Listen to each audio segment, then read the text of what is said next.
Are we live or? Yes, we are. Okay, great.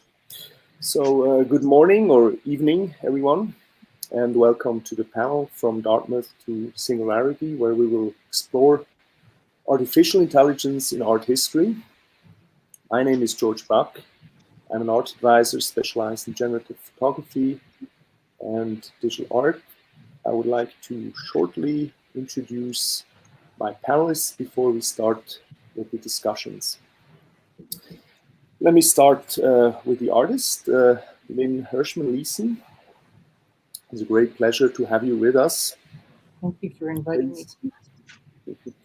Lynn's innovative work investigates the relationship between humans and technology, identity surveillance, and the use of media as a tool of empowerment against censorship and political repression. She had her first comprehensive retrospective in 2014 at ZKM, Center for Art in Media, Karlsruhe in Germany. And the exhibition was also accompanied with a substantial catalog. Her work is in important art collections worldwide, such as the MoMA in New York, the ZKM, and the Whitney Museum of Art. And a survey of her work is planned for 2021 at the new museum. Hopefully it's not going to be postponed during COVID, and hopefully we can travel and see the show. And I would like to welcome Margit Rosen, who is Head of Collections, Archives and Research at ZKM, Center for Art in Media in Karlsruhe. In her research, she focuses on the 20th century art as well as the history and aesthetics of electronic arts. She curated and co-curated a number of exhibitions at ZKM, including Writing the History of the Future in 2019, Radical Software, the Rain Dance Foundation, Media, Ecology and Video Art in 2017, The Algorithm of Manfred Moore in 2013, and Hiroshi Kawano, the Philosopher at Computer in 2011. The same year, she published a little-known story about the computer's arrival in art. Also, I would like to welcome Christiane Pohl, who is Chief Curator and Director of the Sheila C. Johnson Design Center and Professor, School of Media Studies at the New School, and Adjunct Curator and Director and Digital Art at the Whitney Museum of American Art. Recently, she curated at the Whitney Programmed Rules, Codes, and Choreographies in the Art from 1965 to 2018. She also is responsible for Artport, the museum's portal for internet art. And most recently, she curated the question of intelligence, AI, and the future of humanity at the New School's Callan Gallery, which was on till March 2020. And last but not least, we are happy to have Douglas Dodds with us, who is a senior curator at the Victoria and Albert Museum in London.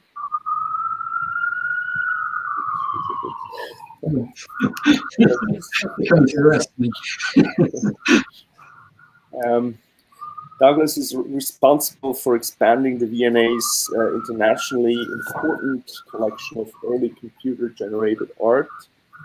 He has curated several V&A exhibitions, including Digital Pioneers in 2009 and 10, and most recently, Chance and Control, Art in the Age of Computers in 2018, which was the 50th anniversary of the Computer Arts Society as well.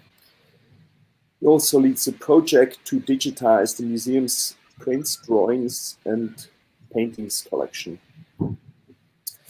So let's start a discussion, and I would like to ask Douglas. The V&A hosts one of the largest collections of computer art from the 1960s onwards. Can you give us a short overview of the early days of computer art and which role London played at that time. And maybe you can also tell us how the V&A art collection of computer art has evolved and developed. Okay, thank you. I'm going to try and share my screen and show you a few images. Let me just see if it works.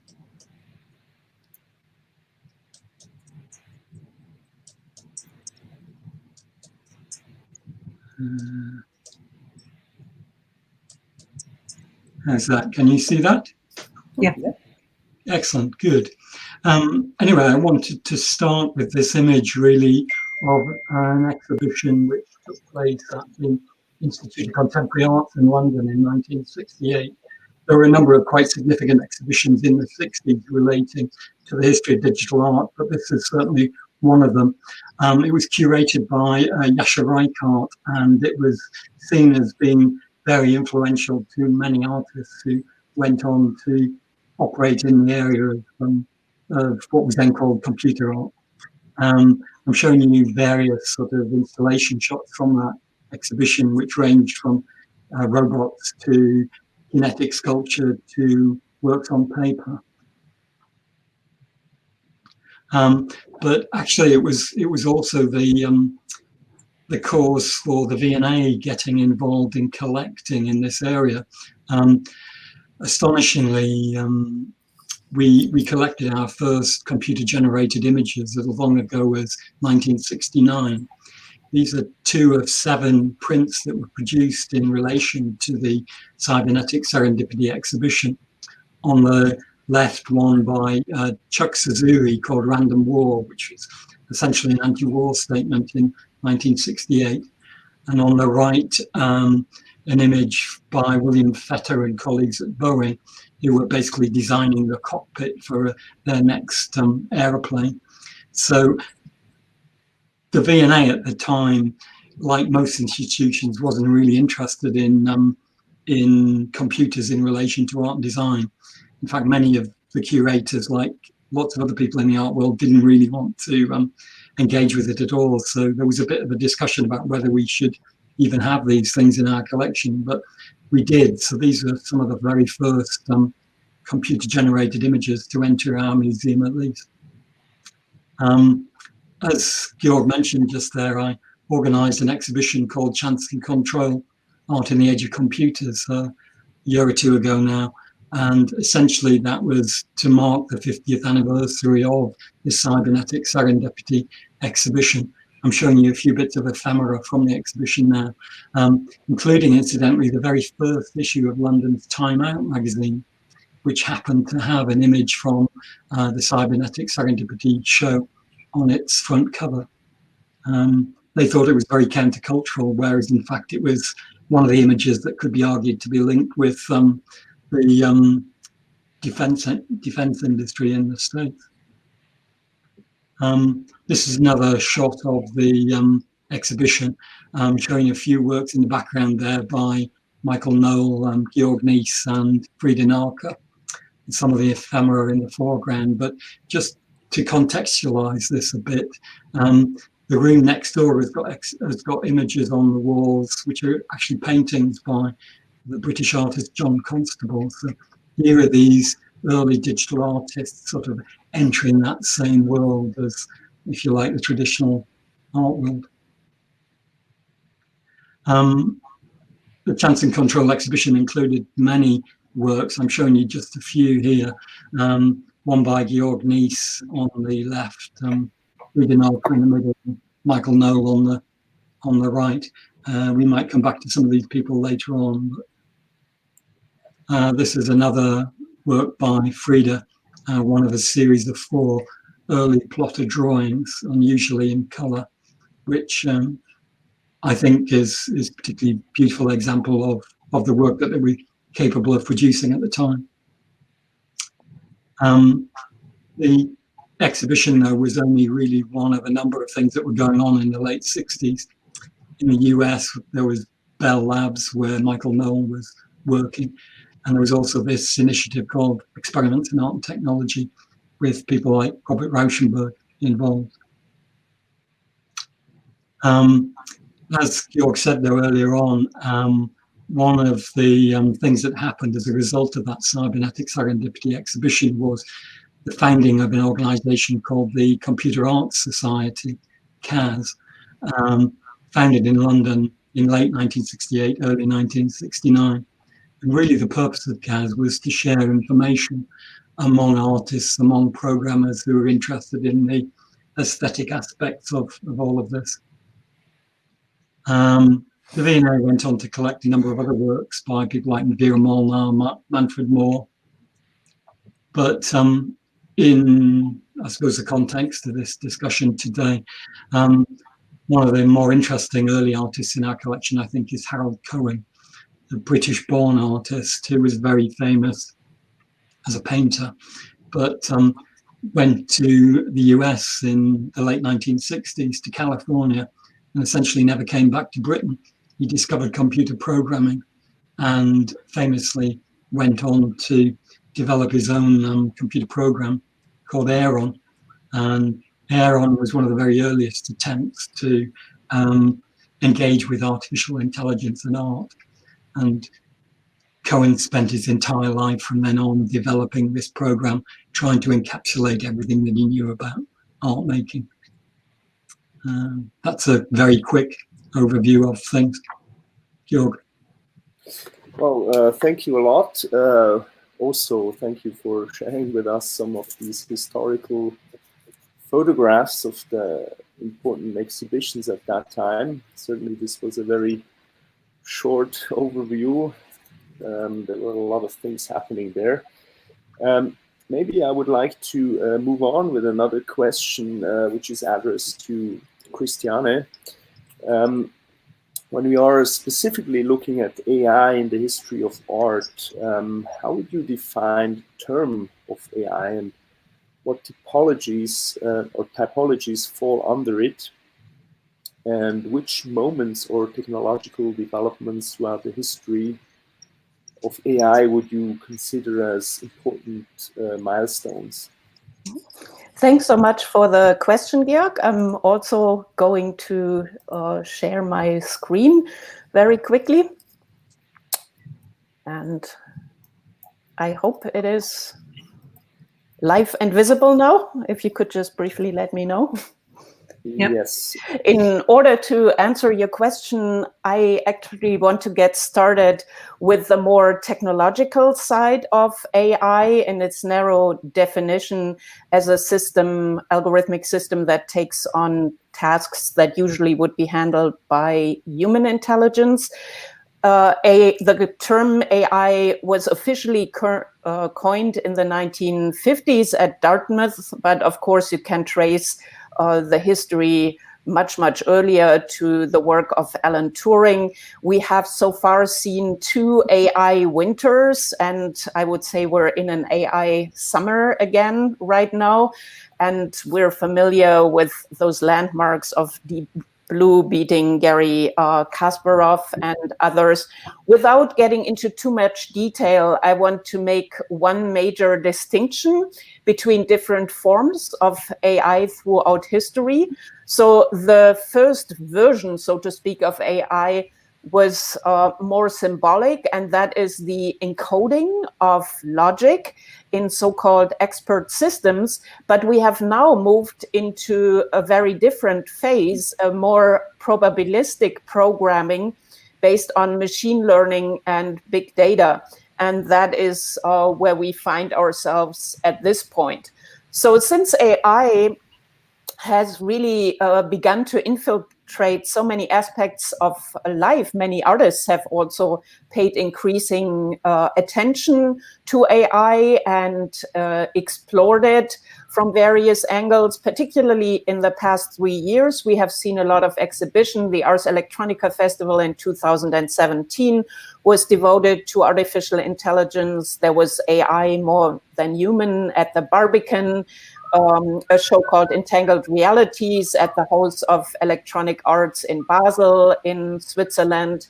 And then more recently, exhibitions such as Uncanny Valley, Being Human in the Age of AI at the De Young Museum, which ran in parallel to the exhibition, The Question of Intelligence, which I curated for the Sheila Johnson Design Center.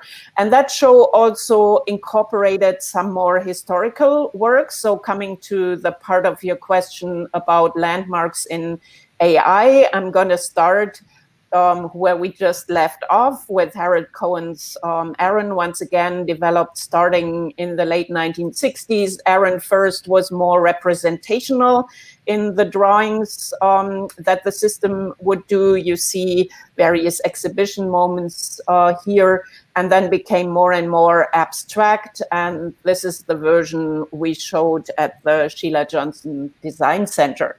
I would also mention Lynn Hirschman's Agent Ruby as a landmark work, one of the early chatbots, and Lynn can, of course, talk in much more depth about it, but that was also a remarkably early piece. So was David Rokeby's The Giver of Names, already developed in 1990, which is a system that quite literally tries to give objects a name. So you're placing objects onto a pedestal, the system is performing image recognition, and then tries to riff off of these objects and make kind of poetic statements about them.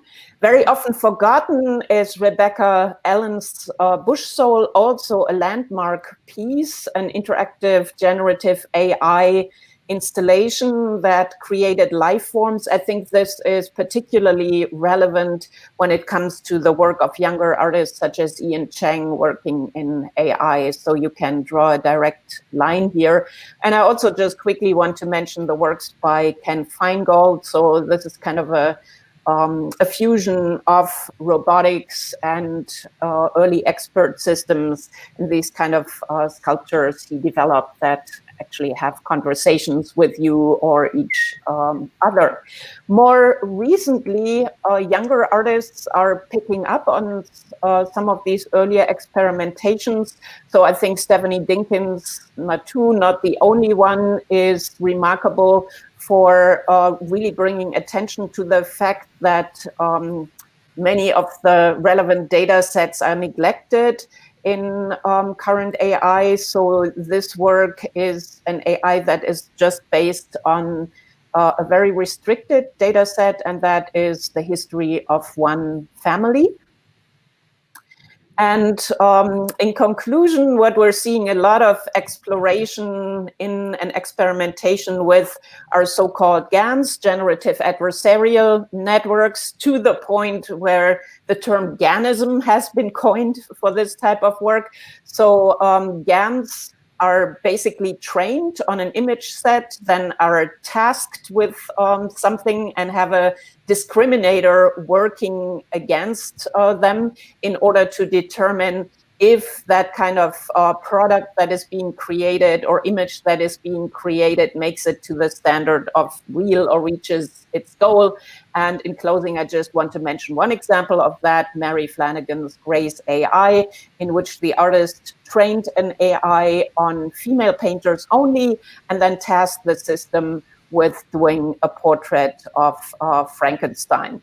And you may have seen this work, the portrait of Edmond Bellamy, which was created by a collective of young French computer scientists and actually sold at Christie's for over 400,000. So I'll stop sharing here and return to the discussion. Thank you very much, Christiane. It was very, very informative. And I certainly learned a few things that I didn't know so far. I would like to ask now Margit,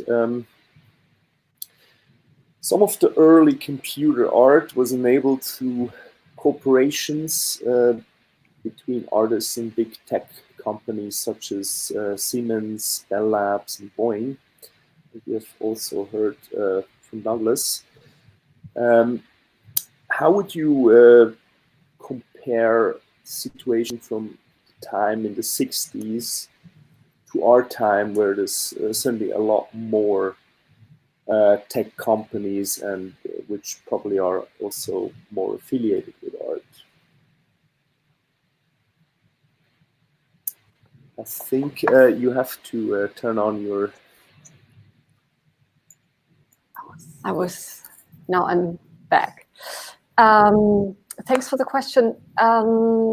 It's worth taking a look in the 1960s. I just want to mention that things didn't necessarily went as smoothly as it might look in retrospect. So when Georg Nies and Michael Knoll first publicly presented their aesthetic experiments, their employers were not totally pleased. So there were letters both from Siemens and from the Bell Labs that it should be made absolutely clear that this work is not connected to the company research.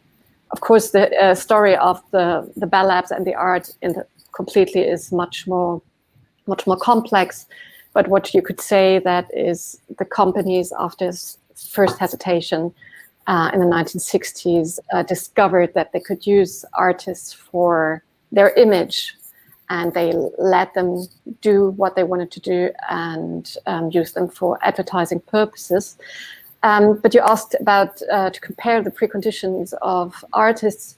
I mean, the biggest difference is certainly that the main problem in the 60s up to the 90s was the accessibility of hardware and also of technical knowledge.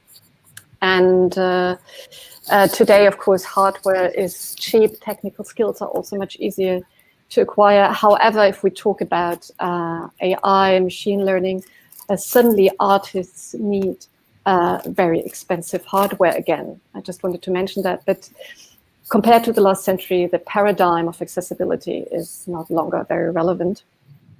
The second point I would like to make is that in the 1960s, the relationship art, technology, science was different because there was, on the part of the artist, there was an impulse to establish a connection to science and technology in order to escape marginalization, to be more than declaration, and to help shape and change the world. And this ranged from art as research, as it was formulated in the New Tendencies movement, to what Douglas had mentioned, experiments in art and technology, where Robert Rauschenberg formulated sentences like that. He hoped that the artist, who is revolutionary by nature, would make engineers revolutionary subjects through collaboration. So science and technology were seen as an important tool for revolution set up by the arts. And today, of course, there's still that interest from the part of the artists, but to connect to art and science. But what has definitely changed is that there's a genuine interest on the part of industry and also the states to involve artists in the hope that they enhance innovation. And since the 1990s, companies have set up a lot of programs from Xerox PARC, Canon Art Lab, Google, but also German companies like Bosch, or you have even the European Union setting up programs hoping that artists will help them to get more innovative, to be able to compete with other countries. So artists serve here as also as researchers or coaches. So if I might be a little polemical, in the past, abstract paintings were hung on the wall of companies to increase creativity. And courses were offered to CEOs with titles like "Learn to Think Like an Artist" in order to become more innovative. And today, artists are really included on a rather broad basis in research. And one could say that this relationship to art is a very pragmatic one, though it's also very romantic, as it still hangs on to an 18th century concept of the genius in the end, and the idea of the artist as avant-garde of society.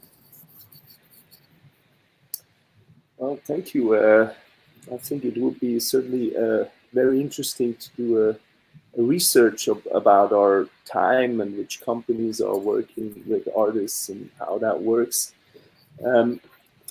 Well, maybe from an artist's point of view, I would like to ask you, Lynn, that you could tell us a bit about your own experience, how you cooperated, or when you started to cooperate with tech labs, and which technologies you were particularly interested in to get access to, or was it difficult to get access to these companies?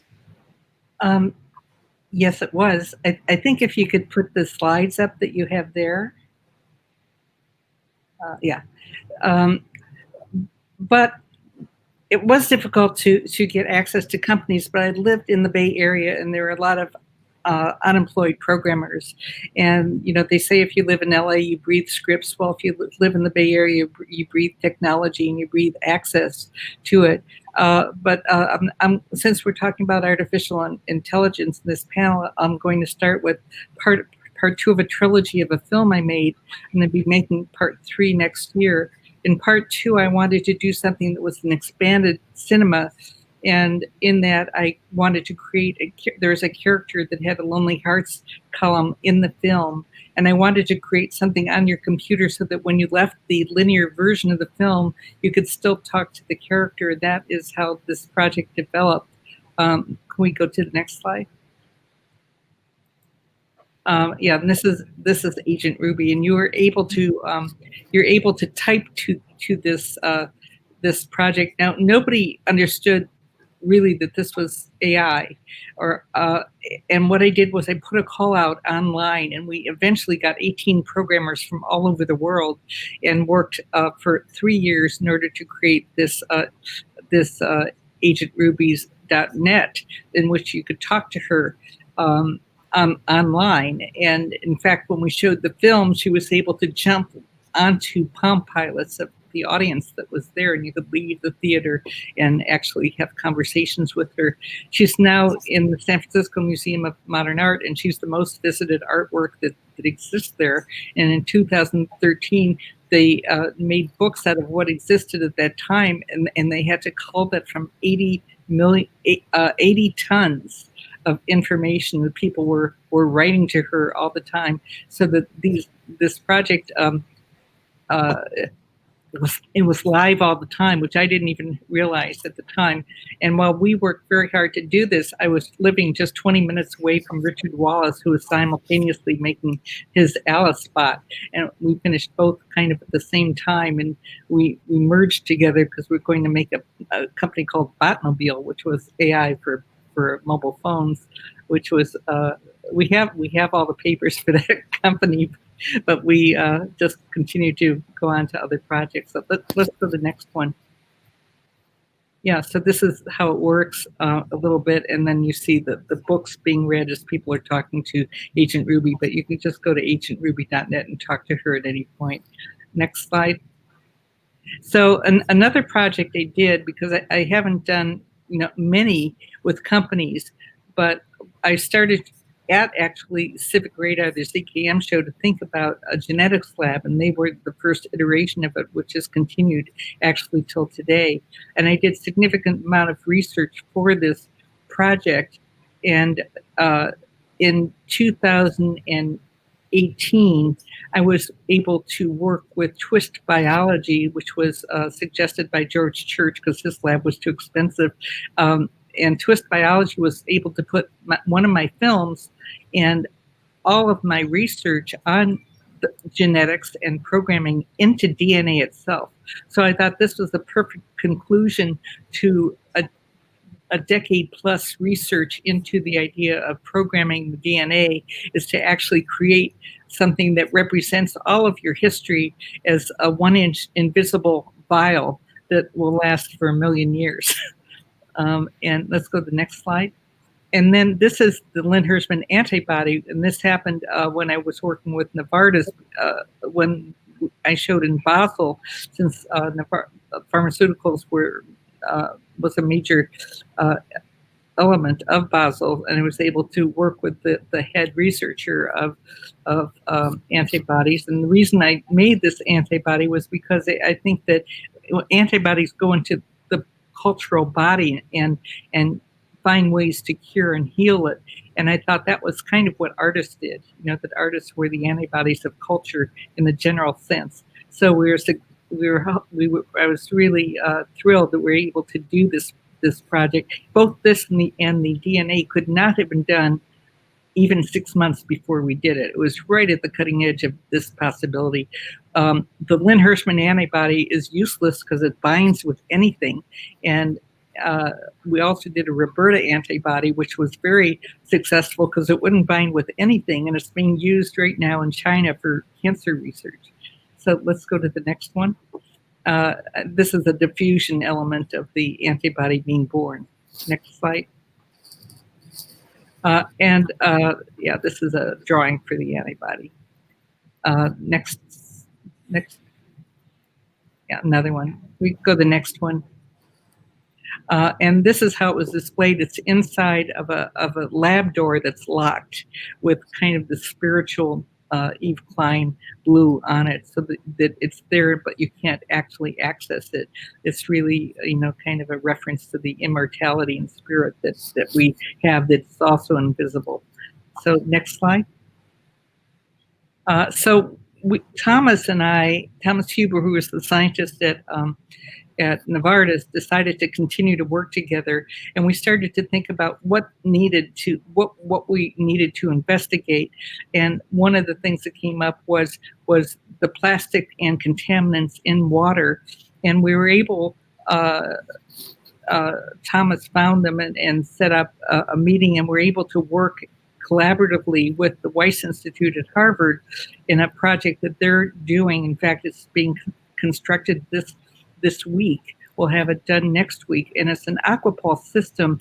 There are 502,000 people that die of contaminated water a year, and the aquapulse system is something that's designed to take the plastic and contaminants out of water, and it does that 1 liter per minute. Let's go to the next slide.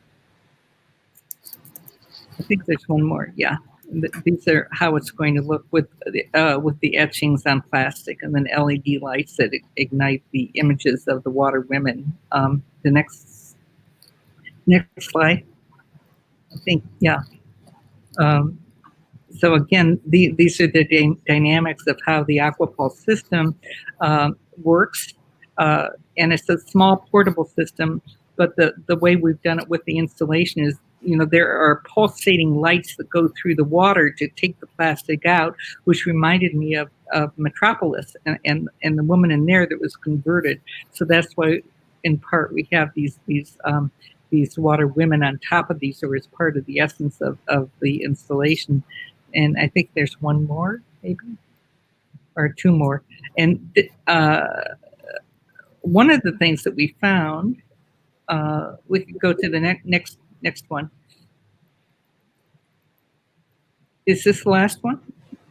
I thought there was another one after this.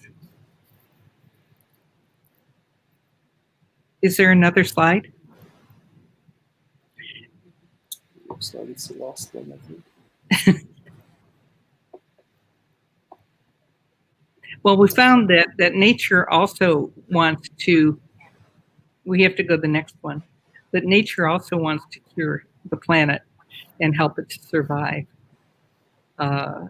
and developed a way of treating this on its own. So in the installation, we're going to have something that shows what nature is doing, the evolution that nature is going through to solve the problem of contaminants and plastic, as well as this one that we're having with the water women that will ignite and also aid in the recomposition of the elements.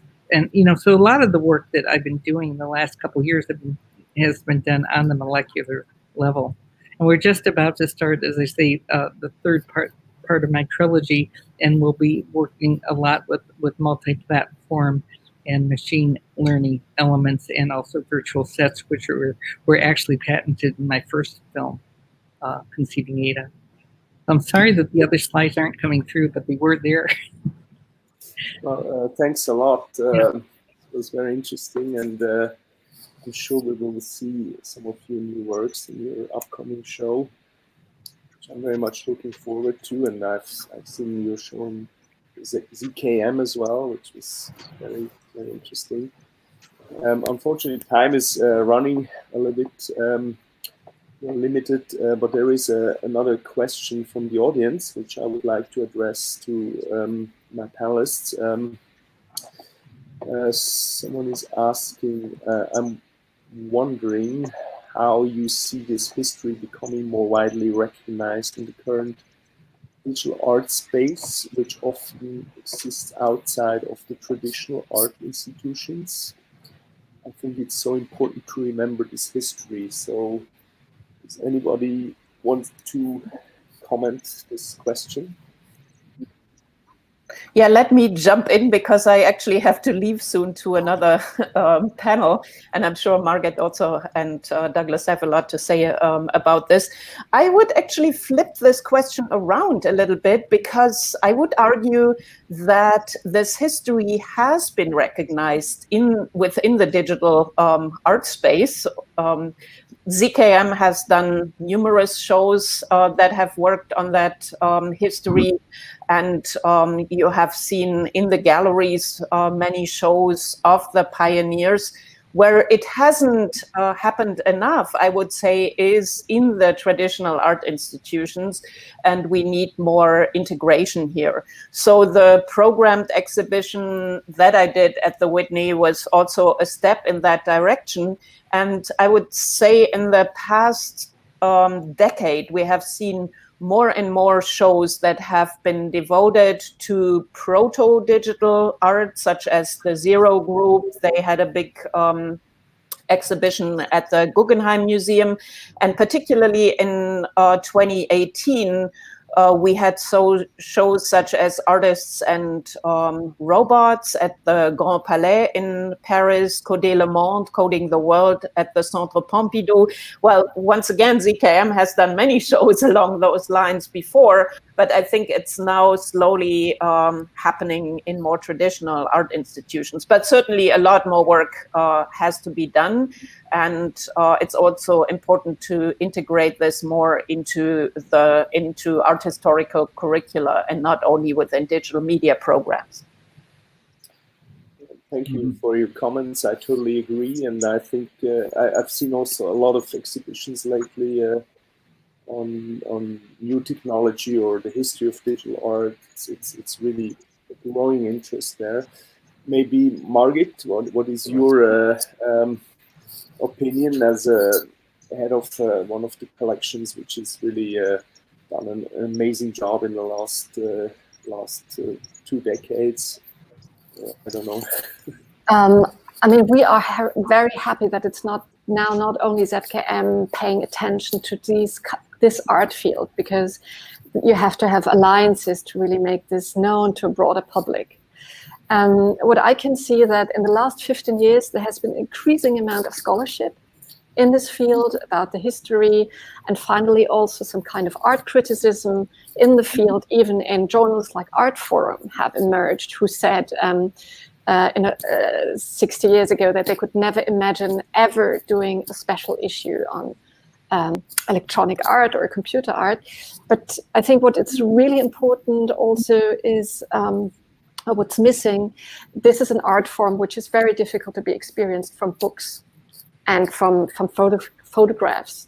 So there are few museums who have collected this art. There are a few private collectors who were courageous enough to collect that.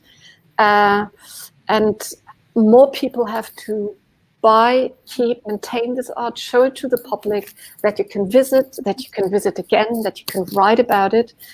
And this links us to another field, because you need to have very special knowledge to keep these works alive, because our electronic digital culture has a very fragile materiality. So not only the museums, collectors have to develop, but also the field of restoration.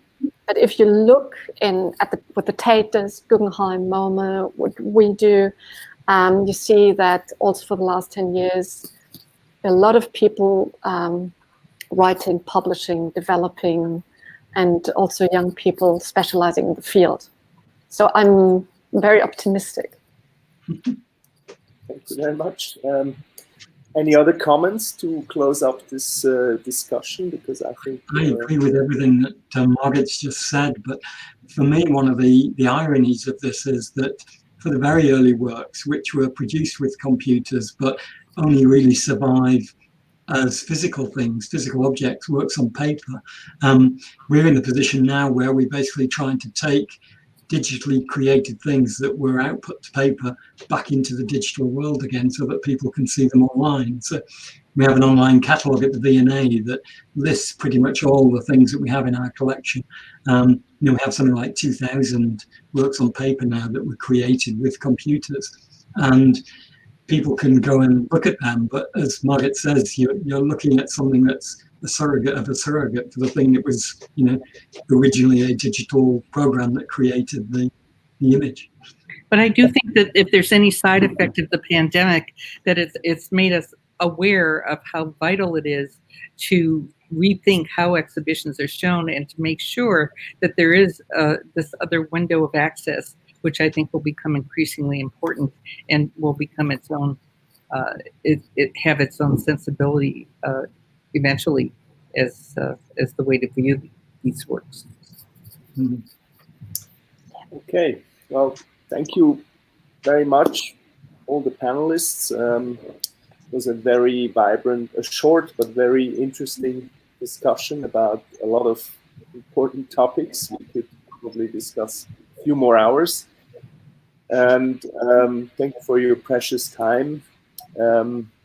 Thank you for the audience to listening to this panel. I hope you also enjoy the rest of the program. And I wish everybody a wonderful day, and hopefully we will see a lot of interesting exhibitions on digital, experimental, and computer art in future. Thank you very much. Thanks so much. Thanks so much, Georg.